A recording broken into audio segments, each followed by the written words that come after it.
We've got some more stories around the campfire. I don't want to scare anyone, but I'm going to give it to you straight about Jason.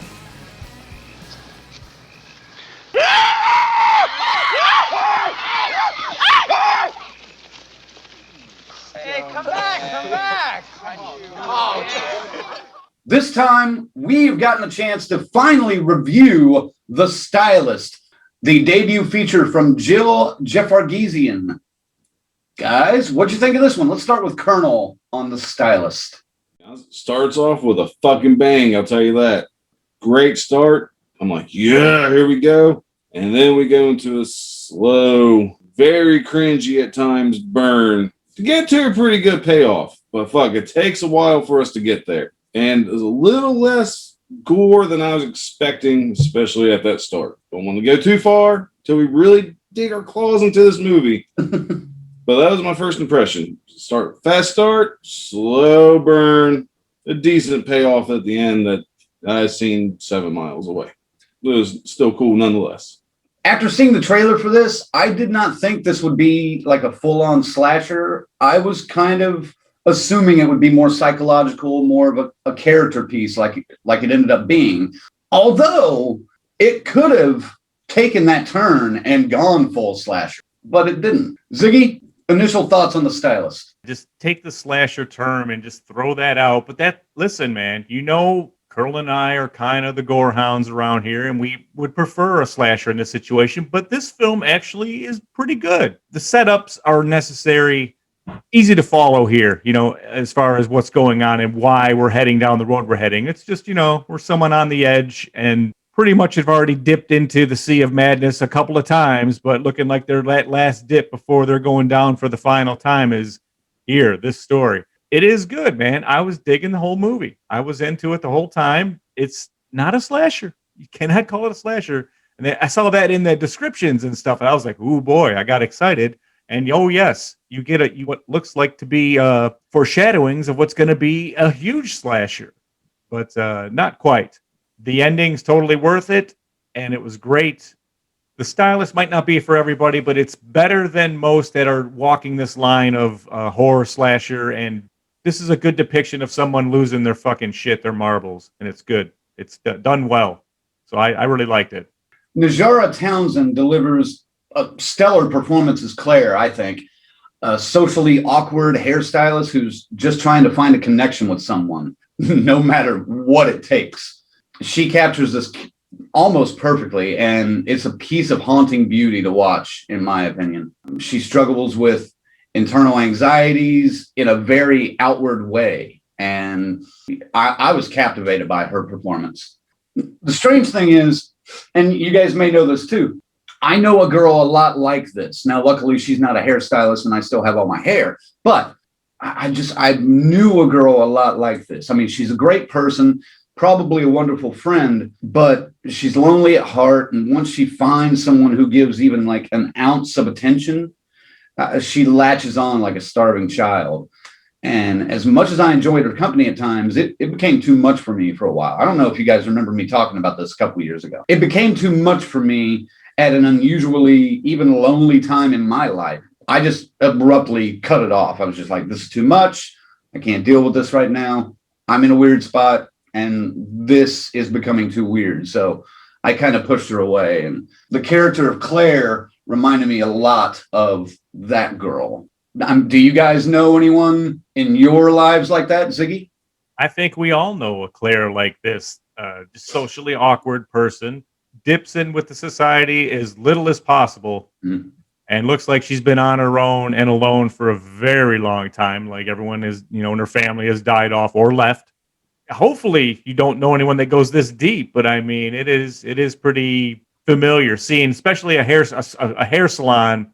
That's another thing I liked about this film. It's kind of got an every person quality to it. I mean, you don't know where this could happen. You don't know who this could be. It could be anybody. I'm a mark for the grounded in reality horrors, and this is a fucking marquee for that because it's exactly that. This could be your backyard or across the country. That's the scary thing. They are people out there like this. Colonel, do you know anyone socially awkward that could be a burgeoning serial killer, kind of like Claire in your life? Yeah, to an extent. I mean, I think everybody has certain characteristics from Claire. Fuck, I'll be honest, there's watching this movie, I could put myself in her shoes a couple times. So, of course, there's tons of people that can relate to this in one aspect or another. You know, I just want to take this time to say, Colonel, you're doing a hell of a job, and I just really dig the shit out of you, man. Thanks. Keep up the good work. Good. Trying to not get killed, that's always different. Exactly. You kiss my ass all you want. If I want to take you out, I'm going to take you out. No matter. There's some point in everybody's life where they felt like that. So you're telling me you guys never felt socially awkward even as a teenager, like middle school or high school, or at any point in your life, you never felt like that? Oh, no. This Obviously not to her extreme. It's a horror movie. Of course it's to the extreme. But this movie's probably going to crack a door or two in your awkward past. If you can connect with her at all, you'll feel it. I thought Jill Gevargizian's script is pretty simple and effective. There are long moments of the film with no dialogue, though. And I appreciated that in a weird way, because that just drove the intensity of this character. But for a film like this, that worked really well for me. Did you guys notice those long pauses of quiet and like those, or did they distract you, Colonel? Long moments of silence, even awkward at times, it fit perfect because that was Claire. Who was she going to talk to when she's home? Nobody. Her fucking chihuahua. Well, she did talk to from time to time. Well, I mean, that it made perfect sense for the film and for the character. It just really set in that she is alone. It is just her. This is isolation, and this is. I found myself looking around at the frame and seeing what else was in the scene. Just other people walking around, or if she was in the room with her props. This fitting absolutely paints who she is without saying a word.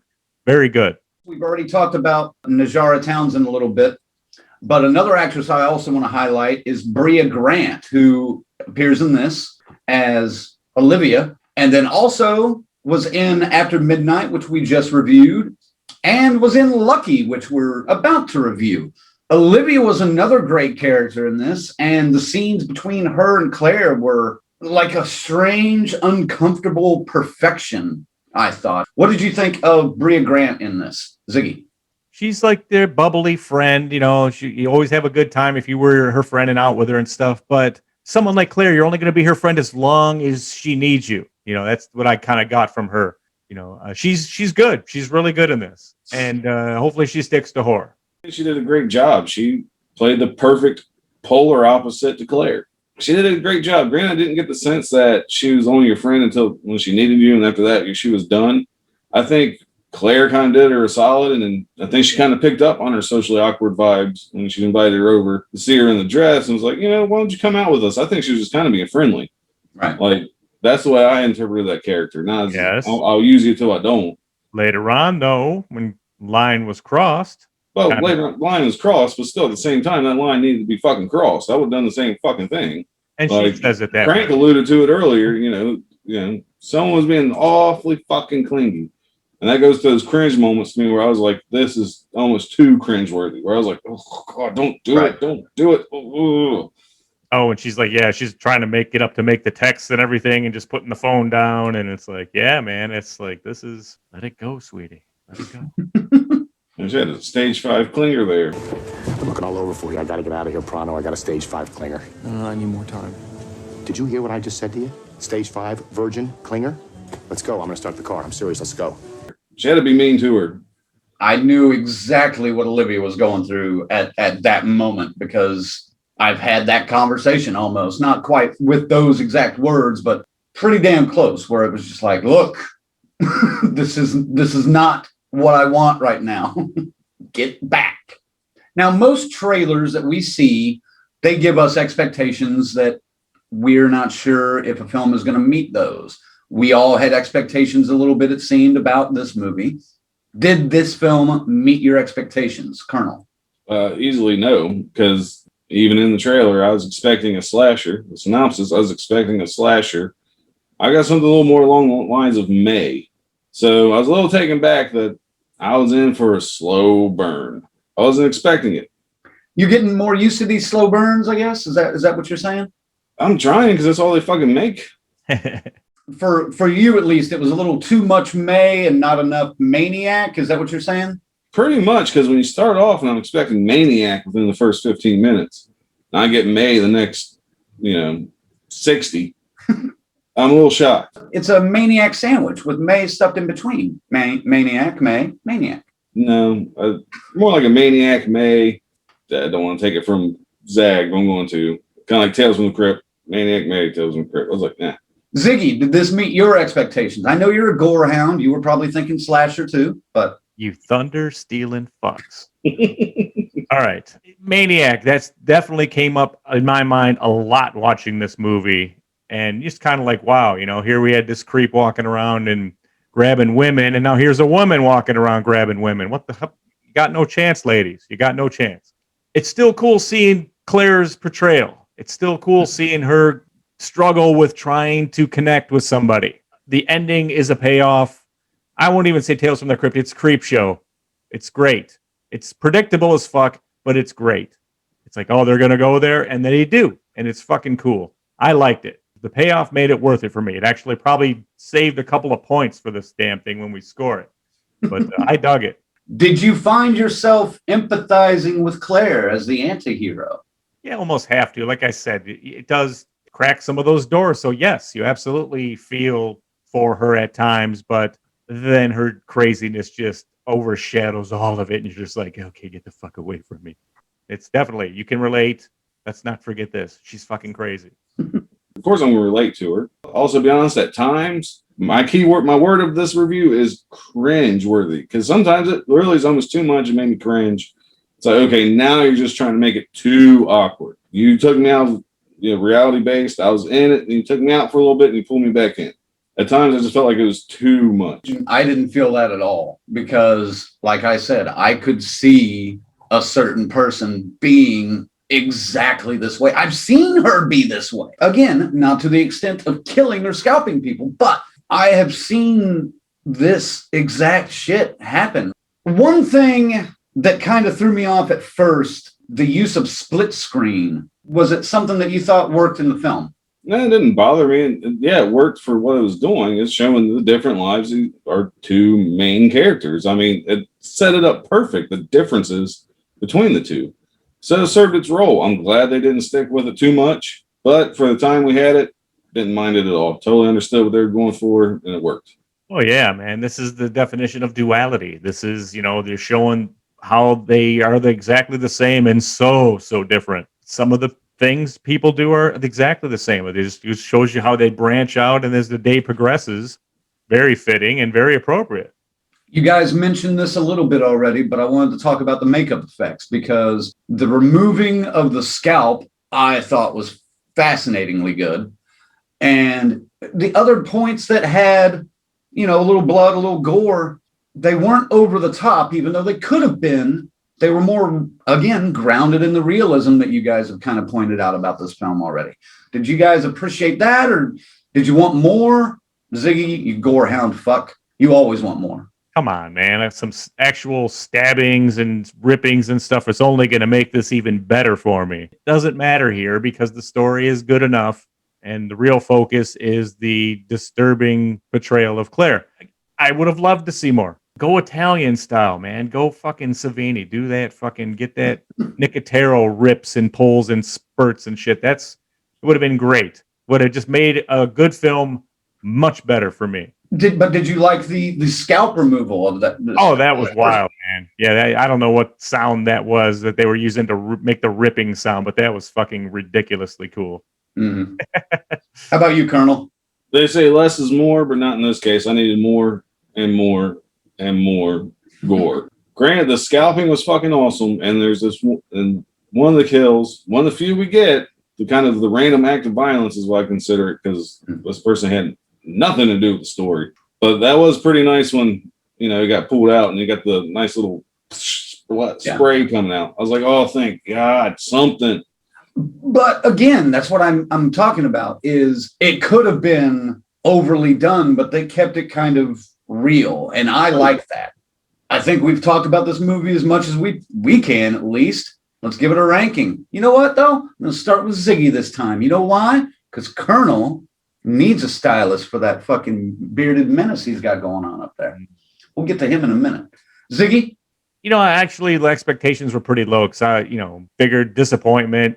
They're going to try to do a slasher and it's just not going to work. And it's not a slasher, but man, I was captivated by this whole film. I stayed right with it, went right through it, and loved the ending a lot. As predictable as it is, it's still a good payoff.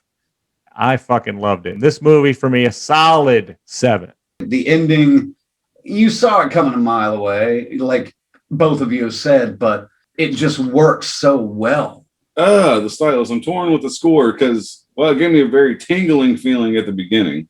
I can't say this is a bad movie. I'm just going to say I've seen this movie done before and done better. So I have to give it a 6.5, only because, like I said, I'm going to compare this to May because they're apples to oranges here, but they're still pretty fucking close. They're both a fruit, and I thought May was executed way better than this overall. I thought it was a better story. I enjoyed the shit out of this. I just thought it was an interesting take. But this one I'm going to give a 7 as well, because it's just a solid flick, and I liked it a lot. So The Stylist right there got a 7, a 7, and a 6.5. Pretty high rankings for a bunch of dickheads from the Death Curse Society, I think. Not too bad, gentlemen. It will be available March 1st on Arrow Player. Go and check that out. Subscribe to them. I think you can get a 30-day trial right now. Check out the movie and let us know what you think in the comments below.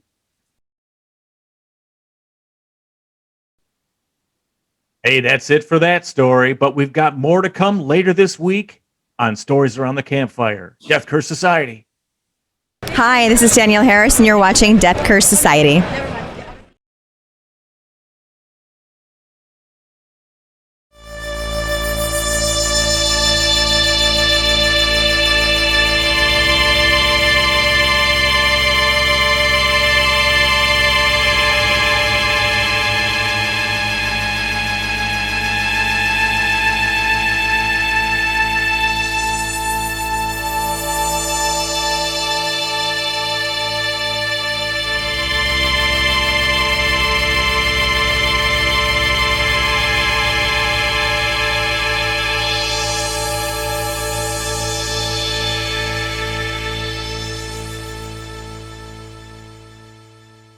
I was sitting down, but I felt myself like emotionally, like, ugh, like take a step back, like, what the fuck? Yeah. Wait a minute. That's what made you emotionally take a step back, say, oh, what the fuck? It wasn't the scene where she grabbed her fucking vibrator and fucking get herself off the bed.